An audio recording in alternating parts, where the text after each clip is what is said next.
नमस्कार, आप सभी का स्वागत है। आज हम लोग कक्षा 7 रुचिरा भाग 2 का त्रिवर्ण ध्वजः इस पाठ का जो अभ्यास है यानी प्रश्नोत्तर उसको करने जा रहे हैं। इसमें जो पहला प्रश्न है, त्रिवर्ण ध्वज यानी जो ध्वज है हमारा भारत का ध्वज, उसमें 3 वर्ण हैं उसके बारे में, और उसमें बीच में जो अशोक चक्र है इसके बारे में हम लोगों ने मूल पाठ में पढ़ लिया था। और इसमें अभ्यास में उन्हीं से संबंधित प्रश्नों को हम करेंगे और उसके बारे में चर्चा करेंगे। देखिए, जो पहला प्रश्न है, शुद्ध कथन से समक्षम आम और अशुद्ध कथन से समक्षम न इति लिखा था। ठीक है, जो शुद्ध कथन है उसके समक्ष आम और अशुद्ध जो कथन है उसके समक्ष न, ऐसा आपको लिखना है। इसमें जो क में है, पहला देखिए, अस्माकं राष्ट्रस्य ध्वजे त्रयः वर्णा सन्ति। हमारा जो राष्ट्र का ध्वज है उसमें 3 वर्ण हैं, तो आम, ये सही है। ध्वजे हरितवर्णः शान्तेः प्रतीकः अस्ति। ध्वज में जो हरित वर्ण है यानी जो हरा वर्ण है वह क्या है? शान्तेः, शांति का प्रतीक है ना, तो गलत है न। ध्वजे केसरवर्णयः शक्त्याः सूचकः अस्ति। ध्वज में जो केसर वर्ण है वह शक्ति का सूचक है, तो यह सही है, इसलिए आम। चक्रे 30 अराः सन्ति। चक्र जो है उसमें 30 यानी 30 अर हैं, ठीक है, तीर हैं, तो ये गलत है, नहीं है ना। चक्रम प्रगतेः द्योतकम। चक्र क्या है? प्रगति का द्योतक है, तो ये सही है, इसलिए इसमें लिख देंगे हम आम, ठीक है। दूसरा प्रश्न है, अधोलिखितेषु पदेषु प्रयुक्तां विभक्तिं वचनं च लिखत। नीचे जो पद लिखे गए हैं उनमें कौन सी विभक्ति प्रयुक्त हुई है और कौन सा वचन है ना, आपको लिखना है। जैसे पद, विभक्ति, वचन अलग अलग दिया है। यथा उदाहरण के तौर पर एक शब्द है जैसे त्रयाणाम, यह पद है, इसमें विभक्ति है षष्ठी विभक्ति और वचन है बहुवचनम, ठीक है। उसी तरह से अन्य पद, विभक्ति और वचन नीचे हैं। जैसे पद दिए गए हैं उनको विभक्ति और वचन के अनुसार आपको आगे लिखना है। समृद्धे है, ये जो है षष्ठी विभक्ति का रूप है और एक वचन का, ठीक है। वर्णानाम, ये भी षष्ठी का है, बहुवचन का है ना, जैसे बालका नाम बनता है उसी तरह। उत्साहस्य, ये उत्साह शब्द का षष्ठी विभक्ति का एक वचन का रूप है। नागरिक ही, नागरिक शब्द है, तो नागरिक शब्द का तृतीय विभक्ति का बहुवचन का रूप है, ठीक है। तो नागरिक जैसे बालक ही बनता है वैसे ही। सात्विकताया, ये भी क्या है? षष्ठी विभक्ति का एक वचन का रूप है। सात्विकता शब्द है स्त्रीलिंग में, सात्विकताया, यह षष्ठी विभक्ति एक वचन में रूप बनता है, ठीक है। प्राणानाम, यह भी प्राण शब्द का षष्ठी बहुवचन का रूप है। सभायाम, सभा शब्द है, तो सभा शब्द का सप्तमी एक वचन का रूप सभायाम है, ठीक है। दूसरा प्रश्न है, एक पदेन उत्तरत, ठीक है, एक पद में आपको उत्तर देना है। जैसे अस्माकं ध्वजे कति वर्णाः सन्ति, ठीक है, तो हम अस्माकं ध्वजे कति वर्णाः सन्ति यानी हमारे ध्वज में कितने वर्ण हैं, तो इसका उत्तर एक पद में जब आप देंगे तो सिर्फ त्रयः, आपको इतना ही लिखना है। तो यहाँ पर जो उत्तर दिया है वो पूर्ण वाक्य में है। अगर आपको इसी प्रश्न का उत्तर आपको पूर्ण वाक्य में लिखना है तो कति के जगह पर आपको सिर्फ त्रयः लिख देना है, ठीक है। तो अस्माकं ध्वजे त्रयः वर्णाः सन्ति, ठीक है। त्रिवर्णे ध्वजे शक्त्याः सूचकः कः वर्ण। त्रिवर्ण जो ध्वज है उसमें शक्ति का सूचक कौन सा वर्ण है? तो त्रिवर्णे ध्वजे शक्त्याः सूचकः केसरः वर्ण। तो इसमें भी आपको एक पद में जब उत्तर देना है तो केवल केसरः इतना ही आपका उत्तर होगा, ठीक है।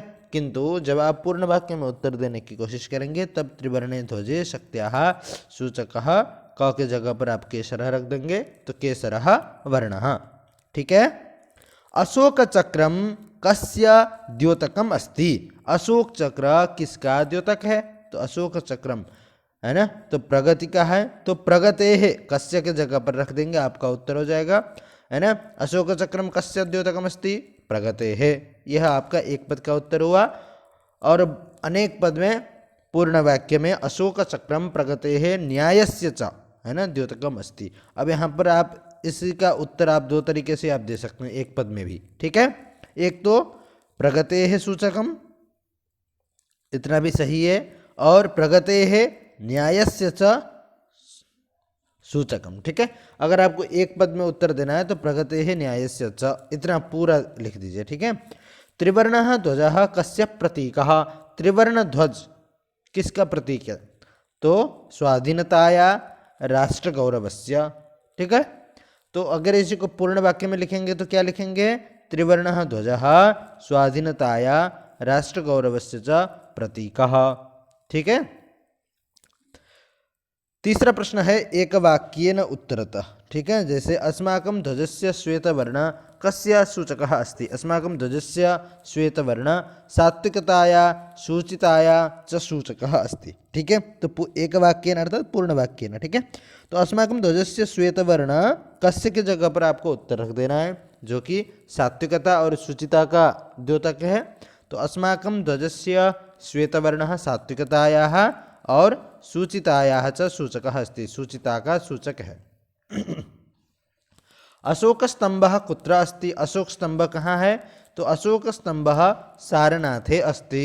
अशोक स्तंभ कुत्र के जगह पर आपको उत्तर रख दे रहा है? सारनाथ। तो अशोक स्तंभः सारनाथे अस्ति। ठीक है, त्रिवर्ण ध्वजस्य उत्तालनम कदा भवति? जो त्रिवर्ण ध्वज है उस त्रिवर्ण ध्वज का उत्तालनम, ठीक है, अर्थात ध्वजारोहणम कदा भवति, कब होता है? तो त्रिवर्ण ध्वज से उत्तालनम स्वतंत्रता दिवसे गणतंत्रता दिवसे च भवति। ठीक है, स्वतंत्रता दिवस में और गणतंत्र दिवस में त्रिवर्ण ध्वज का उत्तालन होता है। अशोक चक्रे कति अराह सन्ति? अशोक चक्र में कितने अर हैं, है ना, तिलियां? तो अशोक चक्रे 24 अराह सन्ति। अशोक चक्र में 24 यानी 24 अर हैं। पांचवा प्रश्न है अधोलिखितेषु वाक्येषु रेखांकित पदानि आधृत्य प्रश्न निर्माणम कुरुता। ठीक है, रेखांकित पदों को लेकर प्रश्न निर्माण करना है। तो यहाँ पर देखिए, आप अपने किताब में देख सकते हैं किस किस में रेखांकित है, फिर मैं बता देता हूँ। अस्माकं त्रिवर्ण ध्वजः विश्व विजयी भवेत्, इसमें रेखांकित शब्द है त्रिवर्ण ध्वज। ठीक है, तो त्रिवर्ण ध्वजः पुल्लिंग एक वचन का रूप है, तो किम शब्द का पुल्लिंग एक वचन का जो रूप बनता है वो वहाँ पर रख देंगे। तो अस्माकं कहा विश्व विजयी भवेत्। अब स्वधर्मात् प्रमादम वयम च कुर्याम। ठीक है, च नहीं है यहाँ पर, न है। ठीक है, तो स्वधर्म से प्रमाद हमें नहीं करना चाहिए। तो यहाँ पर प्रमादम जो है वो अंडरलाइन किया हुआ शब्द है, तो इसके जगह पर हो जाएगा किम। ठीक है, तो स्वधर्मात् किम वयम न कुर्याम। ठीक है, अगला प्रश्न है एतत् सर्वम अस्माकं नेतॄणां सद्बुद्धेः सत्फलम। ठीक है, तो देखिए एतत् सर्वम अस्माकं नेतॄणां सद्बुद्धेः सत्फलम। ठीक है, तो यह सब अस्माकं नेतॄणां हमारा जो नेतृत्व है उसका सत्फल है। तो यहाँ पर कई ही नहीं होगा। ठीक है, तो ये कई ही सद्बुद्धेः यह जो शब्द है वह क्या है कि सद्बुद्धेः यह शब्द आपका षष्ठी का रूप है, तो इसी को आप कई के जगह पर यहाँ पर आप कस्य रख दीजिए, कस्य हो जाएगा। ठीक है, अब शत्रुणाम समक्षम विजय सुनिश्चितः भवेत्, शत्रुओं के समक्ष विजय सुनिश्चित हो जाए। ठीक है, तो शत्रुणाम समक्षम विजय सुनिश्चितः भवेत्। ठीक है, तो यहाँ पर शत्रुणाम यह अंडरलाइन किया हुआ शब्द है, तो हम उसके जगह पर क्या करेंगे, कस्य रख देंगे, क्योंकि शत्रुणाम यह शब्द षष्ठी का है ना, तो इस हिसाब से यहाँ पर कस्य अथवा केसाम रख देंगे तो ये सही रहेगा। ठीक है, केसाम समक्षम विजयः सुनिश्चितः भवेत्। ठीक है, कस्य के जगह पर आप केसाम रख दीजिए, क्योंकि शत्रुणाम बहुवचन का रूप है इसलिए। ठीक है, छठा प्रश्न उदाहरणानुसारम समुचितैः पदैः रिक्तस्थानानि पूरयत। उदाहरण के अनुसार समुचित पदों से रिक्त स्थान को पूर्ति करनी है। उत्तर में जैसे शब्द दिए गए हैं, विभक्ति है ना, एक वचन द्विवचन बहुवचन दिया है, आपको उसी के हिसाब से देखना है।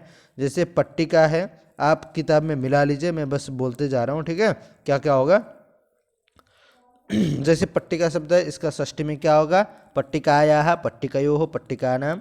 अग्निशिखा शब्द है, उसका सप्तमी में अग्निशिखायाम अग्निशिखयोः अग्निशिखासु। सभा शब्द है, उसका चतुर्थी में सभायै सभाभ्याम सभाभ्यः।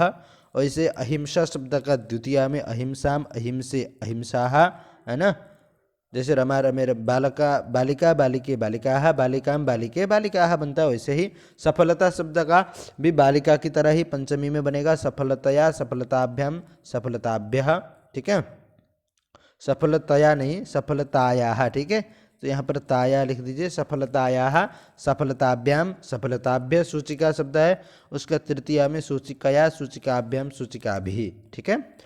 अब देखिए 8वां जो प्रश्न है, समुचित मेलनम कृत, जो उचित है उसको मेलन करना है आपको। क और ख में कुछ दिया हुआ है, जैसे केसर वर्ण, ये यहाँ पर मिलाकर रख दिया हुआ है, ठीक है। आप अपनी किताब में मिला लीजिए इसी के हिसाब से, ठीक है। तो देखिए केसर वर्ण जो है वह क्या है, शौर्य का प्रतीक है, शौर्य से त्याग से सूचक है। हरित वर्ण जो है वो सुषमायाः, उर्वरतायाः स सूचक है ना। अशोक चक्र क्या है, प्रगते है न्यायस्य च प्रवर्तकम, प्रगति और न्याय का प्रवर्तक है। वैसे ही त्रिवर्ण ध्वज जो है वो स्वाधीनताया, राष्ट्र गौरव से च प्रतीक, स्वाधीनता एवं राष्ट्र गौरव का प्रतीक है।